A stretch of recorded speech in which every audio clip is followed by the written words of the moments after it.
تحياتي. في حلقتنا النهاردة هكلمكم عن التاريخ الأسود الإجرامي الدموي لأبو محمد الجولاني، رئيس جبهة تحرير الشام والحاكم الفعلي لدولة سوريا اليوم. هل تعلم أخي الكريم أن المدعو أبو محمد الجولاني يديه ملطخة بدماء الأبرياء في العراق، حيث كان متخصص في القتل عن طريق تفجير الأبرياء من المسلمين والمسيحيين والأيزيديين وغيرهم؟ ومن هذه التفجيرات التي اشتهر بها تفجيرات بغداد في 30 سبتمبر 2004 في حفل افتتاح محطة لمعالجة المياه، راح ضحيتها حوالي 41 شخص، بينهم 35 طفل عراقي، وإصابة 131 شخص بينهم 10 جنود أمريكيين. اشتهر أيضا بتفجيرات بغداد سوق الصدرية 18/4/2007، وهي سلسلة من التفجيرات ب5 سيارات مفخخة راح ضحيتها 198 قتيل وإصابة 251 جريح تقريبا. اشتهر ايضا بانه كان المسؤول عن تفجيرات بغداد مدينة الصدر حي الفقراء 23 نوفمبر 2006، وهي سلسلة من تفجير 6 سيارات مفخخة راح ضحيتها 215 قتيل وإصابة 257 جريح تقريبا. أرقام مهولة، يعني فعلا الراجل ده كان مجرم بمعنى الكلمة. برضو يعرف عنه انه كان مسؤول عن تفجيرات البصرة في 21/4/2004، وهي عبارة عن سلسلة من التفجيرات بسيارات مفخخة قتل فيها 80 شخص وأصيب أكثر من 180 جريح. برضه هو اللي قام بتفجيرات أربيل 1 فبراير 2004، كان عبارة عن هجوم انتحاري مزدوج في عيد الأضحى، راح ضحيته 110 قتيل وإصابة أكثر من 133 جريح.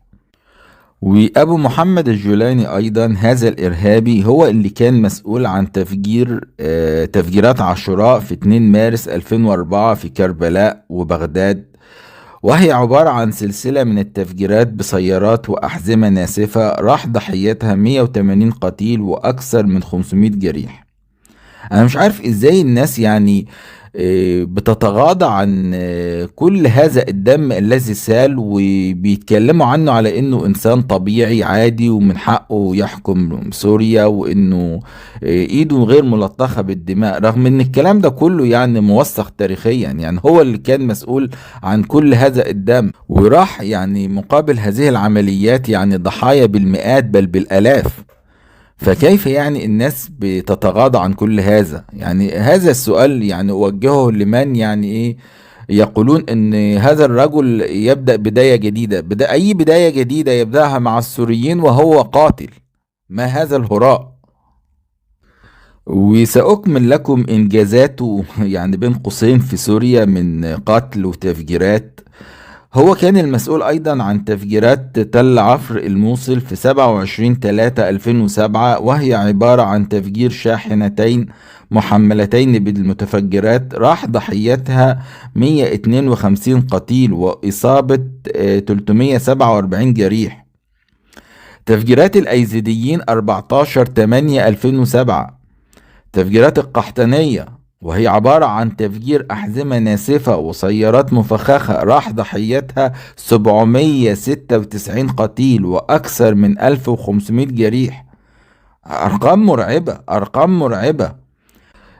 تفجيرات التركمان 7/7/2007، حيث قام انتحاري بواسطة شاحنة مفخخة في سوق شعبي راح ضحيتها 156 قتيل وإصابة 255 جريح. تفجيرات الحلة، وهو تفجير بواسطة شاحنة مفخخة استهدف تجمع قرب مركز طبي راح ضحيته 130 قتيل. دائما الضحايا بالمئات. دي كانت في 28/2/2005. وهو أيضا اللي كان مسؤول عن تفجيرات كربلاء والنجف 19 ديسمبر 2004، وده كان عبارة عن تفجيرات بسيارات مفخخة في النجف، وتم تفجير سيارة على موكب جنازة، حتى الجنازات ما كانش ليها حرمة.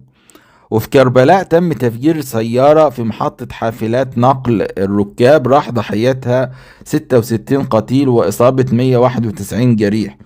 أرقام مهولة، يعني ناس أبرياء فقدت حياتها على يد هذا المجرم اللي هيبقى رئيس سوريا.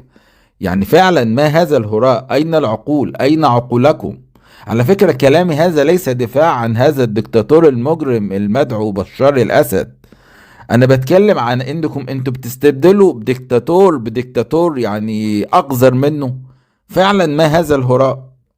للأسف الشديد في بلداننا العربية لا نشاهد إلا قناة الجزيرة والعربية لنستقي منها الأخبار، وهذا هو أكبر خطأ نقع فيه، لأن هذه القنوات لا تذيع الحقيقة كاملة وبشكل حيادي موضوعي، بل تنشر الأخبار التي تناسب سياسة الدولة التي تبث منها.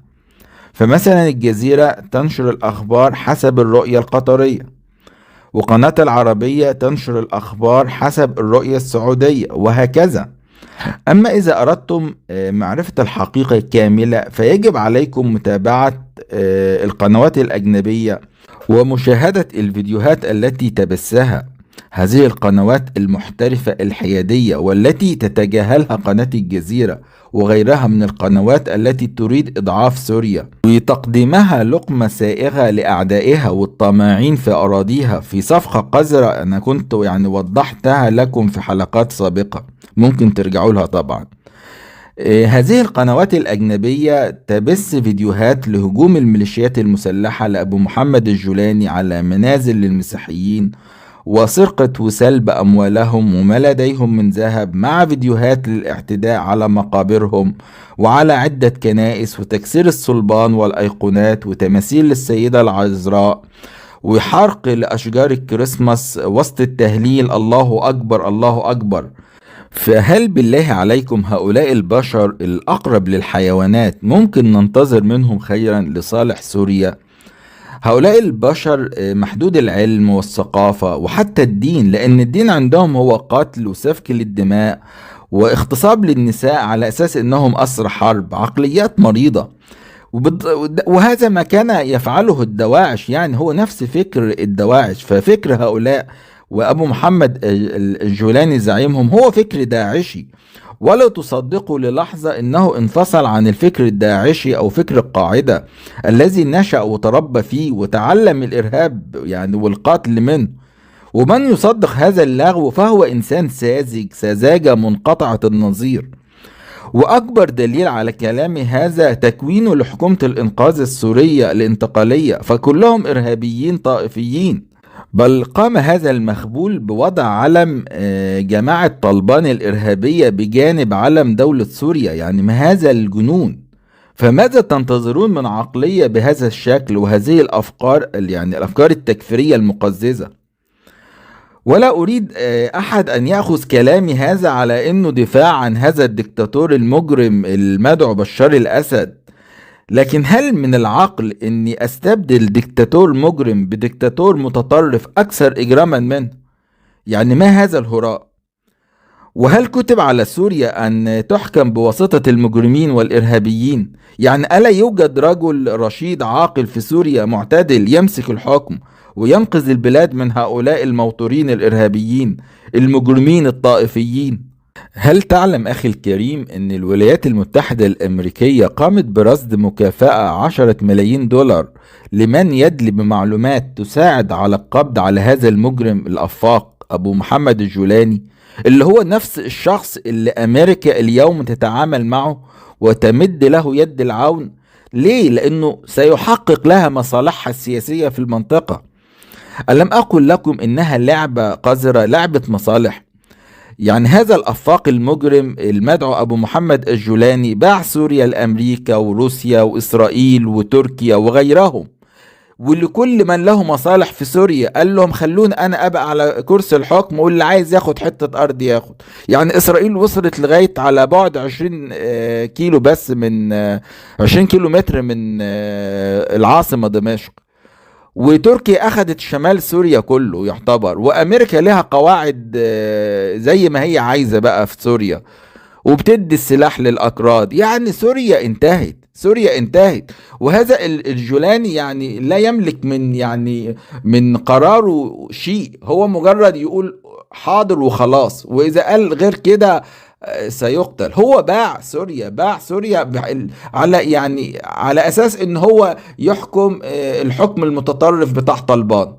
سوريا مصيرها اسود جدا يا جماعة، انا حزين على سوريا بمعنى الكلمة. وفي سؤال، سؤال اخير لحضراتكم خطر على بالي الان، هل تعتقدون ان 7 اكتوبر وطوفان الاقصى ساعد القضية الفلسطينية وساعد على تقدمها للامام، ام قضى على هذه القضية الفلسطينية وارجعها 100 عام للوراء؟ وهل طوفان الأقصى ساعد الدول العربية أم دمر الباقية المتبقية من دولنا العربية المقسمة مسبقا؟ هي أصلا مقسمة بينها وبين بعضها. فهل ساعد على تقدم قضايا الدول العربية ولا خلص على الباقية المتبقية منها؟ فنجد ببساطة لبنان على حافة حرب أهلية مدمرة، وسوريا ضاعت وتم أخذ معظم أراضيها لحساب تركيا وإسرائيل وأمريكا وروسيا. من ينكر كلام هذا فهو إنسان بيضحك على نفسه، لأن أنا أقول حقائق والناس كلها تعرفها. هل تعلم للعلم فقط إن أبو محمد الجولاني هذا الإرهابي لا يتحكم في سوريا إلا في عدة كيلومترات فقط، لا أكثر ولا أقل، هي عدة كيلومترات حوالي دمشق، لكن هو لا يملك شيء في سوريا ولا قرار. لا أريد أن أطيل عليكم أكثر من ذلك، أحب أنكم تتأملوا في كلامي كويس، تتأملوا جيدا، ومنتظر بالطبع آرائكم في حلقة النهاردة، وما هي الحلول التي تقترحوها والتي يمكن بها إنقاذ الشعب السوري من هذا المصير المظلم الأسود. أحب بالطبع أشوف كل ده في تعليقاتكم. وهي دي كانت حلقتنا النهاردة، أتمنى إنها تكون نالت إعجابكم، وإلى اللقاء في معلومة تاريخية جديدة.